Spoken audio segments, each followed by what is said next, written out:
docteur Annick, de m'avoir donné la parole et merci à tout le monde. Merci à nos professeurs qui sont venus participer à cette session. Donc moi, c'est docteur Angie Ananza Vulatine. Je suis médecin spécialiste en médecine interne et chef de clinique en maladies infectieuses à Madagascar. Et je fais partie donc de l'équipe Covid long depuis à peu près 2, 3 ans, je crois. Et je suis ravie de participer encore à cette session sur le Covid long et de vous présenter ce que j'ai préparé pour cela, le Covid long et les patients chez les patients immunodéprimés. Merci beaucoup. Merci beaucoup. Envoyez des signaux pour dire merci à docteur d'avoir accepté d'assurer vraiment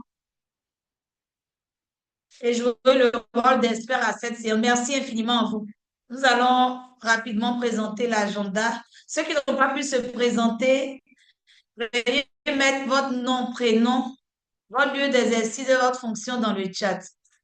Et merci pour votre présence. Après les présentations d'usage, nous allons laisser la latitude à notre expert pour faire la présentation du cas. Et après, nous allons faire procéder aux questions de clarification, aux recommandations et éventuellement la présentation didactique. Et ensuite, nous allons vraiment mettre fin à la séance de ce jour. Merci à vous.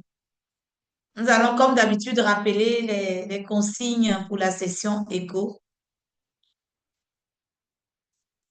Fermez votre micro lorsque vous ne parlez pas. Gardez votre vidéo allumée tout au long de la session et positionnez votre caméra correctement avec un éclairage adéquat.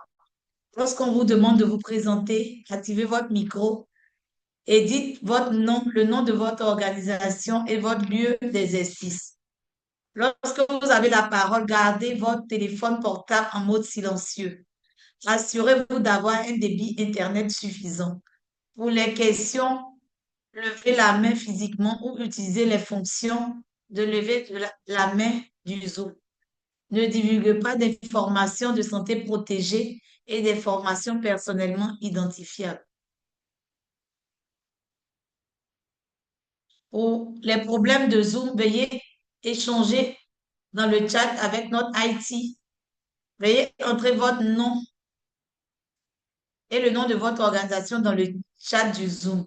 Les diapositives de présentation sont disponibles dans iEcho. Cette session enregistrée, votre présence, vos consentements à être enregistrés. Nous vous remercions. Pour obtenir une attestation de participation, vous aurez le feedback. Vous devez remplir un court sondage. Nous fournirons un lien dans le chat pour y accéder à la fin de la session. Le lien est accessible pendant les 48 prochaines heures. À quoi servent les données que nous collectons? Les données collectées sont collectées pour les inscriptions, la participation, les questions, les réponses, les commentaires de chat et les réponses au sondage. Vos données restent strictement confidentielles. Ces données peuvent être utilisées pour la confection de cartes, la rédaction aussi de rapports, euh, les rédactions de communication, des enquêtes, l'assurance qualité, l'évaluation, la recherche et pour informer sur des nouvelles initiatives éco. Nous vous remercions et bonne session à tous. Nous allons laisser maintenant la parole à notre expert, Dr. Volontiana Andriananja, pour la présentation du cas. Oui, Docteur, merci vous beaucoup. avez la parole. Merci beaucoup. Merci beaucoup pour la parole. Donc, je vais vous présenter ce cas. Il s'agit donc d'un patient de 52 ans, de sexe masculin, qui est suivi pour un lymphome non-Hodgkinien traité par des chimiothérapies et de l'anticorps anti-monoclonal, rituximab. Dans ses antécédents, ce patient, il est immunodéprimé, donc parce que il est atteint de lymphome non-Hodgkinien et parallèlement, il est hypertendu. Il est hypertendu, non vacciné Covid-19 et il a été détecté dans son histoire, donc il a été détecté Covid-19 et mais il y a au départ, il y a des symptômes, fièvre, toux sèche et asthénie qui ont évolué favorablement, initialement donc en 10 jours. Mais après, il y a une évolution prolongée en plus de 21 jours, plus de 3 semaines, avec une apparition donc d'une asthénie sévère, d'une dyspnée chiffrée mis à 2 à 3, une toux persistante et des troubles cognitifs et un amaigrissement. À l'examen clinique, ce patient présente une désaturation avec une saturation en oxygène chiffrée à 93% et à l'auscultation des râles crépitants bilatéraux. L'examen des autres appareils ne révèle aucune anomalie, donc à part les troubles cognitifs, mais il n'y a pas de signe neurologique euh, qui révèle une anomalie à l'examen neurologique. Sur le plan paraclinique, on a un CRP à 35 mg par litre, une lymphopénie à la NFS et une hypogamma-globulinémie. On a refait la virologie, le PCR COVID-19, toujours persistante et positif, et même qui reste longtemps positive jusqu'à 1 mois et demi. Le scanner thoracique révèle des images des opacités donc interstitielles en verre dépoli bilatéral. Qu'en pensez-vous de ce cas et expliquer? Voilà la première question pour interagir par rapport à ce cas. Qu'est-ce que vous en pensez? Est-ce qu'il y a des questions ou quelques clarifications que vous voulez demander? Mais la question donc, c'est que qu'est-ce que vous en pensez? Quelle hypothèse diagnostique pensez-vous donc devant ce tableau? Merci. Merci beaucoup, docteur. Je vais résumer un peu pour ceux peut-être qui n'ont pas bien suivi. Donc, il s'agit d'un patient hypertendu, immunodéprimé, qui est suivi pour un lymphome non-Hodgkinien, qui est sous chimiothérapie. Euh, il n'a pas été vacciné par la COVID et il est venu pour COVID positif avec asthénie, fièvre tout sèche qui a évolué depuis 10 jours. Après, cela s'est compliqué d'une dyspnée, d'une asthénie des troubles cognitifs et un amaigrissement.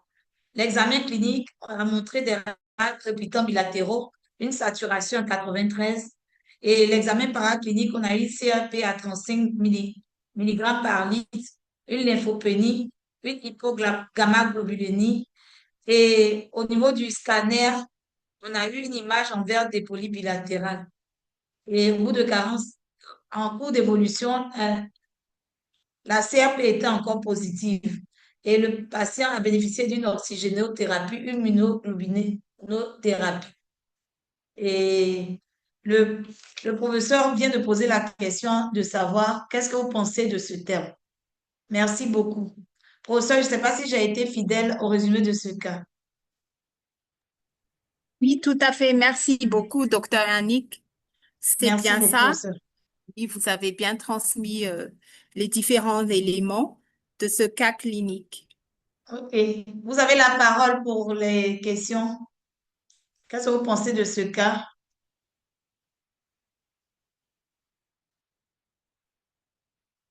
Mesdames et messieurs, euh, monsieur Baldé, qu'est-ce que vous pensez de ce cas? Est-ce que vous êtes avec nous?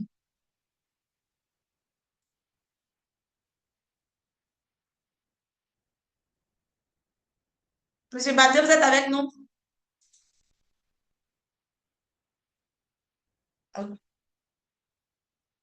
Notre ami de Djibouti, docteur Amand, qu'est-ce que vous pensez de ce cas? Bon, c'est un cas clinique intéressant. J'ai quelques questions à poser.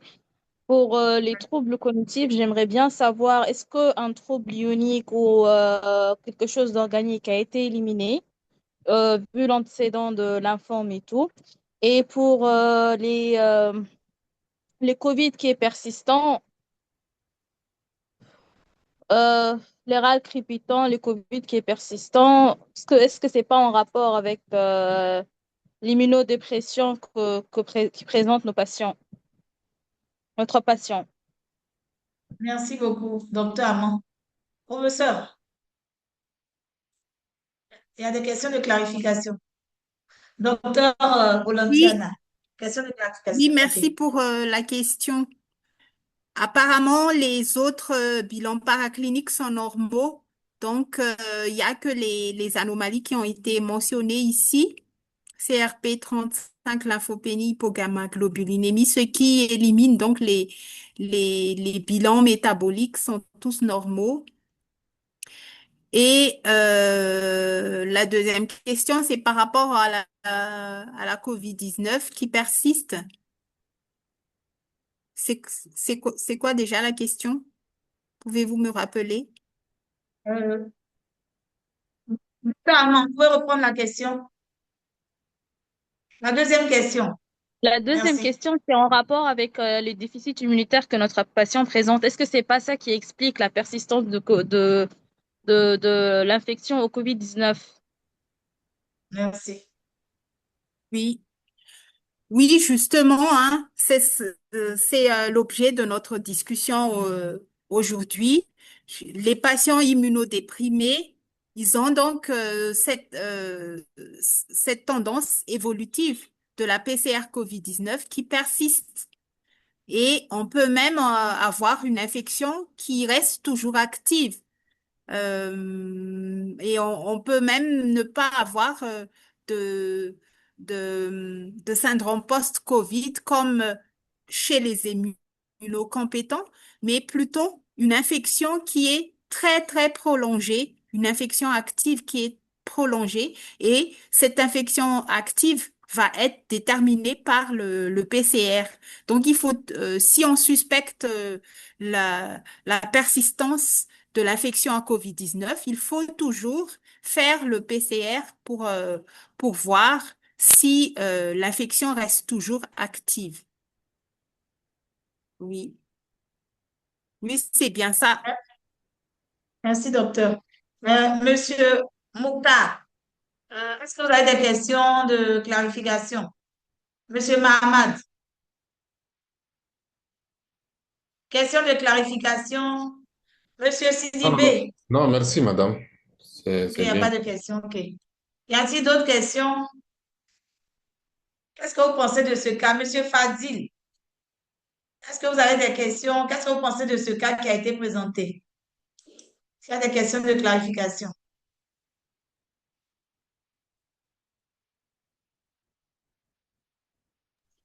Oui, j'étais un peu en circulation, mais je vous ai suivi, je n'ai pas de questions, s'il vous plaît. OK, merci beaucoup. Hum. Monsieur Alouplé, est-ce que vous avez des questions de clarification?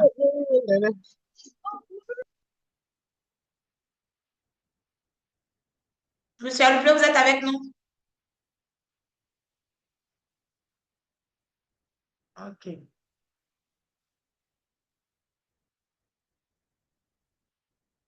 Oh, ça, il n'y a pas d'autres questions de clarification apparemment. Ok, ok, oui, merci, docteur Annick. En fait, du coup, j'aimerais juste attirer l'attention de tout le monde euh, devant un tableau avec une persistance des symptômes tels que asthénie au début. Donc, il y a ce tableau initial qui a évolué favorablement et après une, euh, une persistance des symptômes asthénie sévère, dyspnée, tout persistante chez les patients immunodéprimés, il faut tout d'abord éliminer la tuberculose. D'accord? C'est quelque chose qu'il faut toujours faire parce que c'est l'une des infections qu'il faut éliminer d'emblée chez un patient immunodéprimé. Donc, il faut faire un bilan infectieux. J'ai fait exprès de ne pas mentionner pour avoir la réflexion des participants, mais c'est une bonne réflexion qu'il faut avoir. Donc, dans ce contexte d'immunodépression, s'il y a un patient sous chimio qui présente des symptômes persistants, tout d'abord, compléter le bilan infectieux. Si ce n'est que le bilan infectieux est négatif, c'est-à-dire chez ce patient, on a éliminé la tuberculose pulmonaire, la tuberculose extrapulmonaire, la radio, on a le scanner thoracique, donc il n'y a pas d'épanchement pleural, il n'y a pas d'image alvéolaire, des opacités alvéolaires au niveau des apex suspects de tuberculose, mais on n'a que des images interstitielles en verre des polyps bilatérales avec un PCR COVID-19 qui persiste, c'est là qu'on peut faire le diagnostic d'une infection prolongée active de la COVID-19. Mais il faut toujours, tout d'abord, avoir un bilan infectieux et nous, comme nous sommes dans les pays où la prévalence de la tuberculose reste élevée, il faut toujours éliminer d'emblée la tuberculose. Ça, c'est une réflexion et ça, c'est quelque chose qu'il faut faire d'emblée tout d'abord. Oui, donc, comme a expliqué la participante de tout à l'heure, hein, c'est un patient immunodéprimé. Les patients immunodéprimés peuvent avoir un PCR COVID-19 persistante pendant plusieurs mois même. On peut avoir ça jusqu'à 3 mois par là. Il faut toujours faire des PCR répétés pour voir l'évolution. Mais puisque c'est un patient immunodéprimé, la clairance virale va persister. C'est ça le problème. Ils ont du mal à éliminer le virus et, et du coup, on peut avoir toujours cette infection active. Donc voilà, pour ce cas, donc il s'agit, euh, la réponse à la question, c'est qu'il s'agit d'une infection prolongée à SARS-CoV-2 chez un patient immunodéprimé sous chimiothérapie et anticorps antimonoclonal rituximab. Voilà, non vacciné COVID-19 également, donc il risque d'avoir des formes graves de COVID-19 et le bilan infectieux, il faut toujours faire le bilan infectieux avant de d'incriminer la COVID-19 persistante. Il faut faire le bilan infectieux, éliminer d'emblée la tuberculose tout d'abord s'il y a des symptômes respiratoires persistants. Voilà. Donc voilà le diagnostic. Comme on va passer maintenant comment on va prendre en charge le patient. Je ne sais pas, est-ce qu'il y a quelqu'un qui veut parler tout d'abord avant que je passe à la prise en charge et s'il y a des idées de la part des participants par rapport à la prise en charge de ce patient, on peut en discuter également. Qu'en Merci pensez-vous? beaucoup, docteur Merci. Bonaciena. Mesdames et messieurs, par rapport à la prise en charge, est-ce que vous avez quelque chose, des propositions, des suggestions?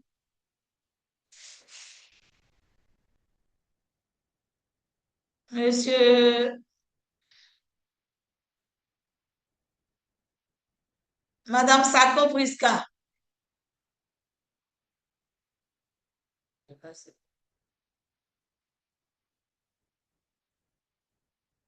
Il y a Est-ce une que vous main avez une levée, idée? docteur Annick. Comment? Il y a une main levée. Oui, la main levée. Allez-y pour la main levée. Oui. Madame Juliette. Juliette. Bonjour, allez-y. Merci. Oui, bonjour. Voilà, donc je voulais dire merci pour le cas intéressant. Donc, effectivement, chez les personnes immunodéprimées, ils ont du mal à éliminer le virus. Mais je voulais juste signifier, en dehors de la tuberculose, il faudrait aussi penser dans ce contexte d'immunodépression-là, devant ces tableaux de pneumopathie qui traînent comme ça en plus. Il faut penser à la pneumocystose, hein, qui peut simuler aussi le même tableau et puis qui est très fréquent aussi chez les sujets immunodéprimés, qui donne aussi des images en verre de poli, donc sur les radiographies et sur le scan. Donc, il faut pas vraiment ignorer cette affection aussi. Voilà, donc c'était juste l'apport que je voudrais faire. Merci. Merci beaucoup, professeur, pour votre contribution. Merci. Mesdames et messieurs, pour la prise en charge, le docteur a posé aussi une question. Si vous aviez été devant ce cas-là, comment vous auriez procédé pour la prise en charge? Les participants ont l'air d'être timides, mais je sais qu'ils vont finir par parler. Monsieur Sidibé Bamodi. Oui, juste pour l'intervention de tout à l'heure, merci beaucoup, professeur. Oui, d'ailleurs, hein, la pneumocystose qui peut être une infection mortelle même, il faut penser également à la pneumocystose et d'autant plus que c'est un patient qui a une saturation qui n'est pas normale. Donc, il faut également penser à la pneumocystose. Et c'est un patient immunodéprimé la tuberculose, la pneumocystose pulmonaire, là, ce sont les deux infections qu'il faut penser, d'autant plus qu'il présente une dyspnée. Tout à fait d'accord à à la proposition et à la suggestion du prof. Merci beaucoup à vous. Mesdames et messieurs, une question a été posée par rapport à la prise en charge. Madame Emilienne. Oui, docteur V. Mhm. Pour la prise en charge, Oui, pensez à quelque chose, on est là pour apprendre. voilà. Merci déjà pour la brillante présentation de notre maître du jour. Je pense que le cas était assez enrichissant, bien que certains éléments nous aient échappé. En termes de prise en charge chez ce patient, vu que la TB est négative, je pense qu'il lui faut quand même une couverture ATB et bien évidemment des antihistaminiques. Et une ponction explo pour voir pourquoi est-ce qu'il y a cet encombrement au niveau des poumons. Et aussi, j'ai entendu quelque part que le patient faisait la dialyse. J'aimerais savoir pourquoi est-ce qu'il y avait la dialyse chez ce patient, s'il vous plaît. Merci, maître. Merci beaucoup. Merci, Emilienne. Comme d'habitude, merci pour la réactivité. Docteur Volontiana, Oui, voilà les propositions, les questions qui ont été posées. merci beaucoup pour Je voudrais, cette maître, réponse. s'il vous plaît, je voudrais ajouter la vaccination aussi parce que il se pourrait que le patient ne soit pas vacciné, Covid ou bien vaccin TB, je ne sais pas. Son calendrier vaccinal n'est pas à jour, si c'est possible de rattraper. Très bien. Oui, merci beaucoup pour cette réponse, mais en fait, non, ce patient-là n'est pas sous dialyse. Je sais pas, peut-être que j'ai pas bien articulé, mais il y a juste l'immunodépression, l'hypertension artérielle Oui, et non c'était vacciné. la chimiothérapie autant pour moi, c'était pas la dialyse, s'il vous plaît. C'était Oui, la chimio, si j'ai bien écouté. oui, c'est la chimiothérapie par rapport à son lymphome non Hodgkinien. Ok. Merci, maître. Merci pour cette réponse. Est-ce qu'il y a d'autres suggestions? Il y a d'autres. D'autres suggestions pour la prise en charge, euh, Monsieur Broufalon, je ne sais pas si c'est une dame, Madame Broufalon. Y a-t-il d'autres suggestions? Nos amis de la RDC, Monsieur Paul Simba. Y a-t-il d'autres suggestions pour la prise en charge? On est là pour apprendre des uns des autres. N'ayez pas peur de parler. On est là pour partager. OK. Elle n'a dit pas de suggestions. Ok. Oui, donc tout à fait d'accord avec la proposition de tout à l'heure, hein. Si on peut avoir l'exploration fonctionnelle respiratoire également, ce sera une bonne, ce sera bien de le faire parce que on peut évaluer les troubles ventilatoires obstructifs par rapport à la dyspnée. Donc, on peut faire ça également pour voir et afin de traiter s'il y a des troubles ventilatoires obstructifs. Mais là où je vais en venir, parce que j'ai quand même simplifié les éléments de réponse, j'ai pas mis les autres éléments, mais tout ce qui est mesure de conditions nécessaires, euh, peut-être des antihistaminiques, pourquoi pas, on peut le faire, mais il faut avoir en tête que si on a une persistance virale, on a une persistance virale, c'est une infection virale prolongée. C'est là où on indique les antiviraux. Ils ont une place dans la prise en charge des patients parce que il y a cette persistance virale active prolongée, de façon prolongée. Donc, dans ce sens-là, on indique les antiviraux, on recommande les antiviraux dans la prise en charge. À part cela, vous pouvez mettre toutes les conditions nécessaires pour le bien de votre patient, mais étant donné que c'est un patient qui a une persistance virale prolongée, il y a place des antiviraux et dans le cas d'une infection à SARS-CoV-2 prolongée, euh, chez les patients immunodéprimés, le remdesivir associé à d'autres traitements, on doit faire une association du remdesivir à d'autres thérapies humorales, va être beaucoup plus bénéfique pour diminuer la clairance virale. Donc, c'est pourquoi en fait remdesivir plus immunoglobuline V font partie donc des choix de première intention pour ce patient. Voilà. Merci beaucoup, docteur. Si le PCR est négatif, là, c'est vraiment un syndrome post-infectieux considéré donc comme ce qu'on fait chez les immunocompétents. On se contente des kinés respiratoires, des traitements symptomatiques, mais il n'y a pas d'antiviral. Mais si le PCR reste positif, c'est là que les antiviraux ont leur place. Voilà, chez les patients immunodéprimés.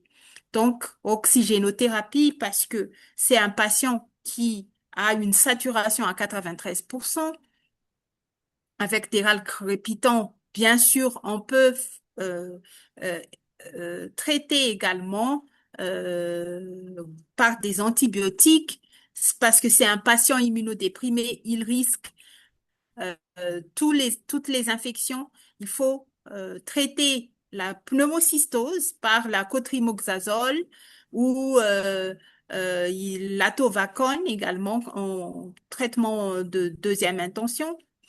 Mais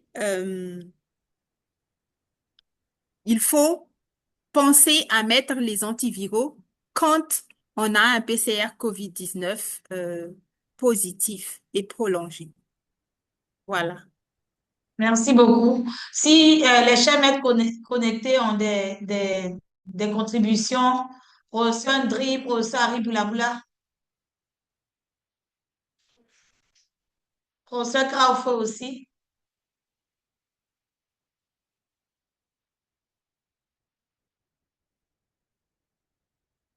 Professeur Ndri, s'il y a d'autres contributions, professeur Harry Boulabla, professeur Kraoufoué, pour la prise en charge du patient. Oui, Juliette. Non, ça va. Merci beaucoup, Chaînette. Merci beaucoup. Docteur Volontiers, je ne sais pas si on continue ou bien vous avez une présentation didactique. Ah, Oui, professeur il Ali y a Boulabla une voudrait dire quelque maladie. chose. Professeur, allez-y. Votre micro est fermé, vous avez la Merci parole. beaucoup, docteur Annick. Je n'ai rien à ajouter. Je suis seulement content que ce soit un cas didactique. Cette co-infection, c'est un bon cas didactique, mais pas un bon cas pour l'avoir sur soi-même. Mais je vais demander au docteur Volatina, du moins pour notre assistance, de dire un mot sur le diagnostic de la maladie de Hodgkin, parce que les gens ne pensent pas que on a fait un examen de sang sans faire la NAPAT. Il faut leur dire, c'est un diagnostic biologique, anatomique, que je voudrais bien que vous puissiez insister là-dessus. Merci. Merci, professeur, pour votre contribution. Docteur Volatiala. Oui, merci beaucoup, professeur, pour cette contribution et votre intervention. Oui, bien sûr, hein, on parle d'une maladie qui est une maladie liée à un cancer, un lymphome Hodgkinien, un cancer du système lymphatique. Et dans ce cas-là, puisque c'est un cancer, il faut toujours se baser par les résultats de la biopsie pour faire le diagnostic. Tout d'abord, hein, euh, cliniquement, le patient qui est atteint de maladie hodgkinien va présenter des adénopathies, une fièvre prolongée, un amaigrissement, tout ça. Ce sont les symptômes évocateurs, ce sont les signes d'appel euh, qui évoluent dans un contexte d'altération de l'état général, dans un contexte d'amaigrissement, dans un contexte d'anorexie, cachexie et tout ça. Et on peut faire le scanner en même temps pour détecter la localisation, pour stadifier la maladie également. C'est important de faire le scanner.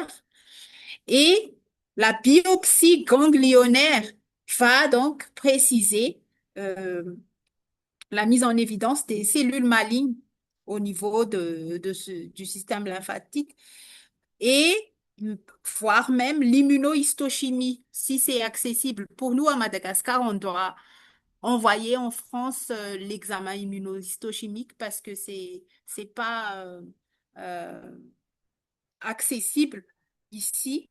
Mais tout dépend du patient. Si le patient peut s'offrir d'un examen immunohistochimique en France, on peut faire ça pour voir le type du lymphome Hodgkinien.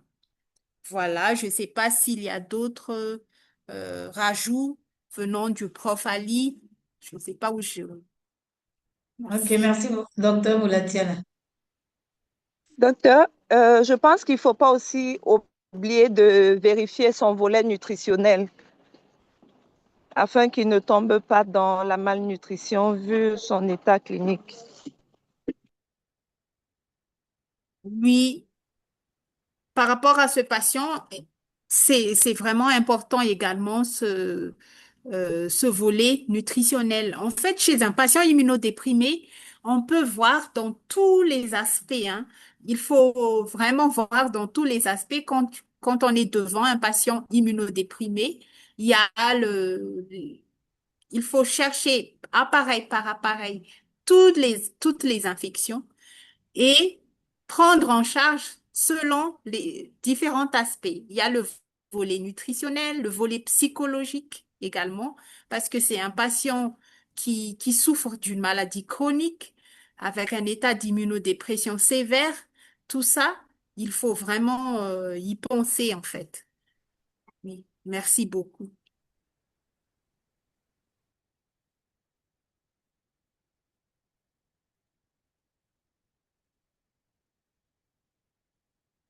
Merci, merci, merci pour vos différentes Oui, contributions. je vais terminer par ma présentation didactique, Ok, docteur merci Annie. beaucoup. Merci à tous pour vos contributions. On va laisser la parole à notre expert pour cette présentation. Merci, docteur Volontiana, pour ce cas vraiment intéressant. Je vous laisse la parole pour votre présentation. Merci. Donc, en fait, on a déjà vu tout ça, hein, le Covid long chez les patients immunodéprimés. Donc, pour résumer le tableau, toujours avoir en tête qu'un patient immunodéprimé peut avoir toutes les infections. Donc, il faut éliminer à tout prix toutes les infections et ne pas oublier s'il y a une infection à point d'appel respiratoire, la tuberculose, la pneumocystose qui est mortelle, il ne faut pas y échapper. Quelques explications donc, c'est que ici, chez les patients immunodéprimés, on parle beaucoup plus d'une infection prolongée que Covid long. En fait, on parle beaucoup plus d'une infection prolongée parce que il y a cette persistance de la clairance virale et due surtout à la déplétion des lymphocytes B et euh, favorisant la persistance de l'infection. Donc, les facteurs de risque, c'est surtout hein, les patients immunodéprimés ayant subi une greffe d'organes, les patients atteints du VIH-Sida au stade Sida, ou d'autres pathologies, les hémopathies malignes, comme on a vu tout à l'heure, lymphome, sous chimio, les patients sous chimio, bref, tous les patients atteints d'immunodépression, les greffés, patients sous chimiothérapie, VIH non contrôlé, ont souvent donc une élimination plus lente du virus COVID-19 et un risque plus élevé d'infection persistante. Le virus reste actif pendant plus longtemps et la réponse immunitaire est moins efficace ou déséquilibrée. Donc, ce qu'on appelle Covid long, là, peut être en réalité vraiment une infection chronique active. C'est ce que j'ai mentionné au tout début. On parle beaucoup plus donc d'infection chronique active que un simple syndrome post-infectieux.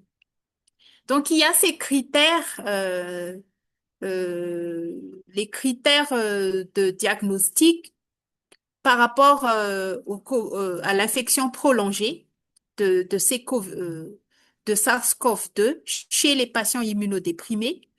Donc, il y a tout d'abord l'examen PCR SARS-CoV-2 positif de manière persistante et en plus supérieur ou égal à 21 jours.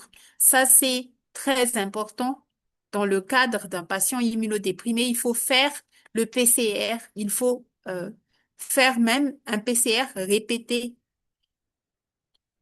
Sur le plan clinique, on a des symptômes persistants, récidivants, fièvre, dyspnée, hypoxémie, après un bilan infectieux complet négatif. C'est ce que j'ai mentionné lors de la présentation. Il faut qu'on élimine à tout prix tout d'abord les autres infections et faire le PCR pour voir comment est l'infection, est-ce qu'elle est active ou pas. L'imagerie, modification persistante récidivante sur la radiographie thoracique ou le scanner après un bilan infection complet négatif. Et l'autre, les patients qui sont à risque sont surtout donc l'immunodéficience sous-jacente, telle que la greffe des cellules hématopoïétiques, les receveurs de cellules T, lymphome ou néoplasme à cellule B, transplantation d'organes solides, les patients sous anticorps anti-CD19 ou CD20 les protéines des lymphocytes B, CD20, CD19, ou d'autres traitements ciblant les cellules B et les déficits immunitaires primaires et acquis. Donc, tout ça, en fait, font partie des facteurs de risque de cette infection prolongée à SARS-CoV-2.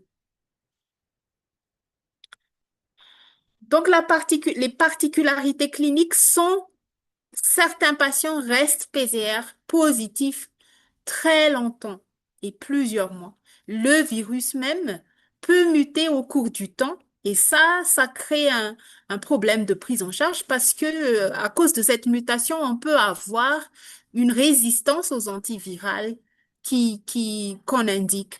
Donc ça, c'est ça le problème parce que au cours de l'évolution, le virus peut muter au cours du temps chez un même patient.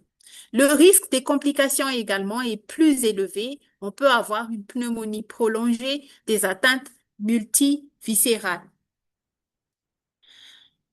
Pour le traitement, donc voilà les particularités chez les patients immunodéprimés. Et pour le traitement, donc, euh, il y a, il y a beaucoup de traitements qui sont évoqués dans la littérature, hein, mais presque, il y a différents avis des scientifiques. Il y a des différents avis qui sont controverses, mais dans la littérature, on peut avoir surtout, en fait, le traitement efficace, c'est surtout l'association du remdesivir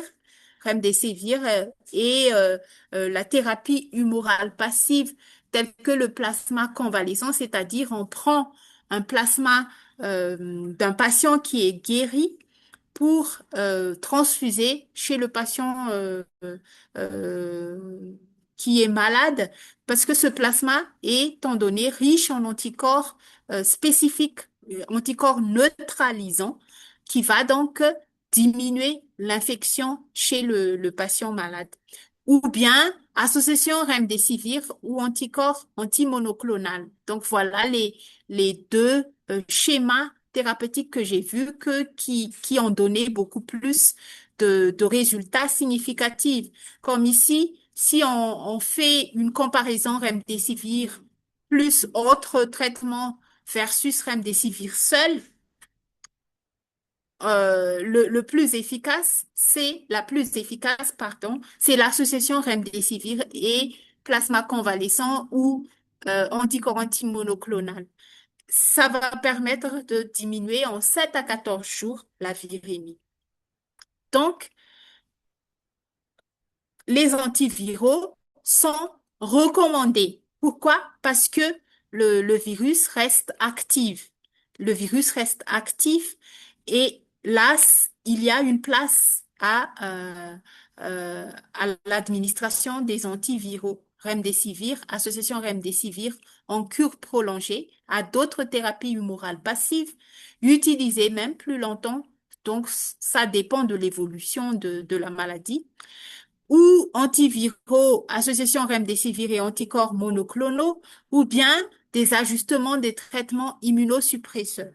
Donc, tout ça, en fait, font partie des scénarios, des schémas thérapeutiques proposés. Et si le COVID long, euh, après, le résultat PCR montre que le PCR est négatif, donc sans virus actif. Dans ce cas, pas d'antiviral. Il n'y a pas nécessité de mettre le patient sous antiviral. Il faut se contenter de la réadaptation progressive, gestion de l'effort kiné, respiratoire, rééducation cognitive, douleur antalgique adaptée. Donc, traitement symptomatique. Mais si, avec le PCR, on a encore un, un PCR qui est positif, il faut mettre le patient sous antiviral. Donc, pour résumer, chez un patient immunodéprimé, on fait souvent des PCR répétés de COVID-19 et parfois même, si on peut avoir le séquençage viral, on peut détecter la mutation du virus. Ça, c'est important, avec un bilan immunitaire pour décider l'antiviral ou non. Ne pas donner d'immunosuppression compresseurs à l'aveugle, 6 virus encore présents et il faut faire attention également aux interactions médicamenteuses. Donc voilà, en fait, ma présentation didactique, j'ai essayé de raccourcir parce que c'est très long. C'est vraiment de l'immunologie qui est très, très longue, mais en essayant de transmettre les messages importants pour la prise en charge des patients. Je vous remercie. Merci beaucoup à vous, merci beaucoup. Euh, Mesdames et messieurs, si vous avez des questions, professeur reste disponible.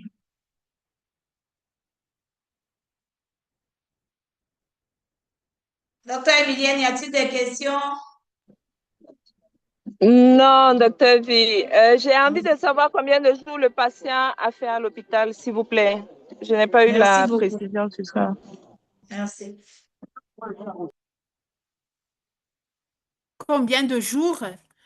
En fait, le patient euh, euh, peut rester à l'hôpital pendant le traitement antiviral et selon le PCR, l'évolution du PCR. Il faut donc évaluer le PCR, répéter s'il y a encore nécessité de transfuser, de perfuser les traitements antiviraux. Ça, c'est important. Et c'est ce qui va déterminer le nombre de jours d'hospitalisation. Mais ça dépend. Je ne sais pas si le professeur a quelque chose à dire. Non, je veux Professeur juste Kra. remercier docteur Valentina pour cette présentation et surtout pour son éclairage devant les étiologies, les images interstitielles sur un sujet qui présente une immunodépression liée à une maladie comme le lymphome, mais aussi ça peut être autre cancer ou bien autre immunodépression, elle l'a bien précisé. Et surtout d'avoir donné un éclairage sur la prise en charge de cette la COVID-19 prolongée à Madagascar. Ça, c'est Merci votre... beaucoup, cher maître. Voilà. Merci beaucoup.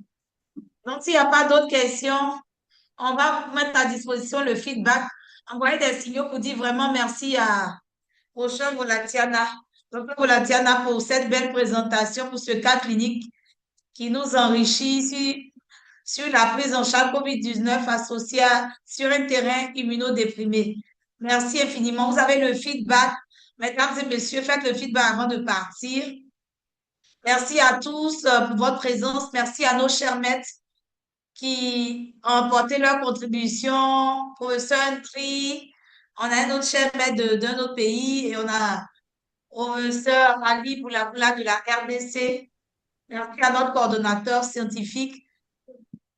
Merci à notre expert de ce jour. Et on a le rendez-vous est pris pour le 14 mai. On aura COVID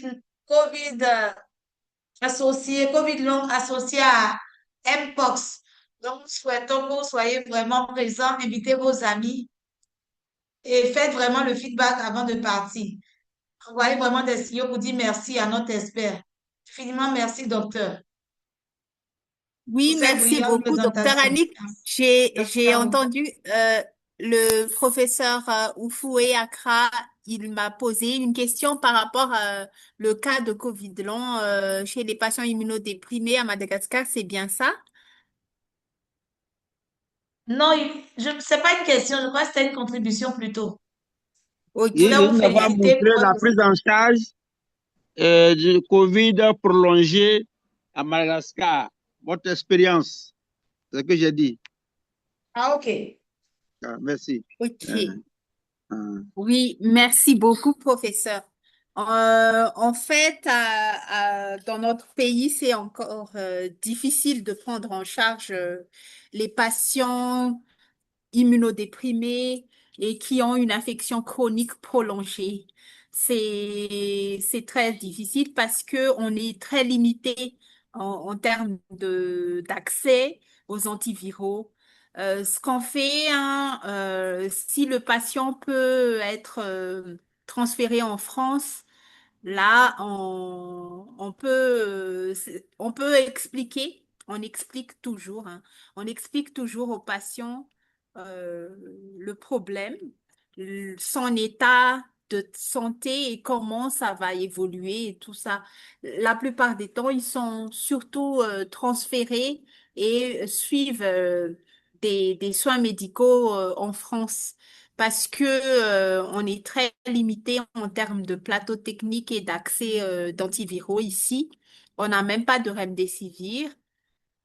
Et d'ailleurs, avec les immunoglobulines, les anticorps antimonoclonaux et tout ça, en fait, si on a des patients greffés, ce sont des patients qui ont été greffés dans les autres pays et viennent faire un suivi ici. Donc, l'expérience, c'est je dirais, très limité également parce que là, dans la pratique quotidienne, on doit les transférer en France pour leur suivi.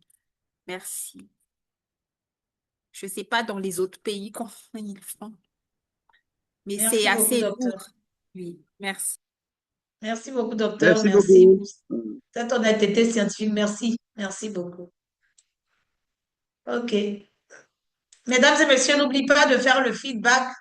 Rendez-vous est pris pour le 14 mai pour une prochaine session, la sixième session, COVID long, associée à Mpox.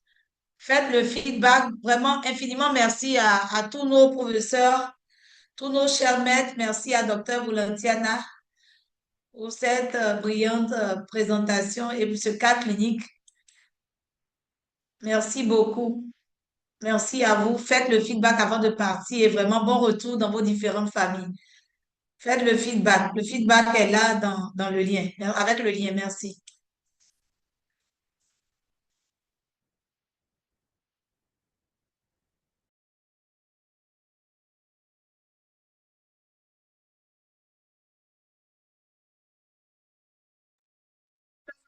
Oui, le feedback va s'ouvrir. Et si vous pouvez ouvrir votre caméra pour une dernière photo, ce serait formidable. C'est bon.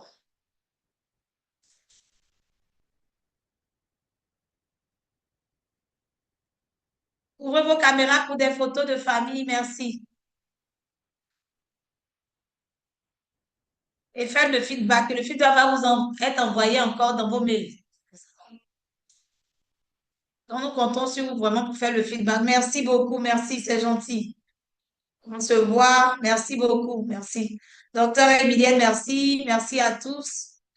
Merci pour votre fidélité. Et rendez-vous est pris pour le 13 pour éco-paludisme et 14 pour COVID long. Notre ami Juma, merci beaucoup.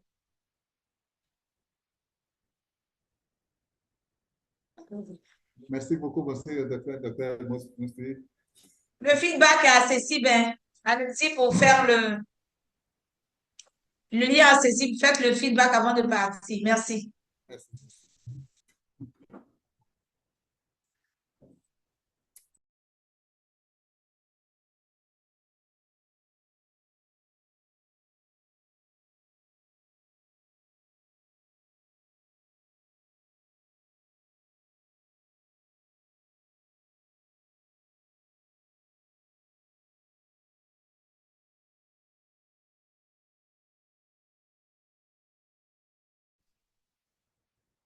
Merci.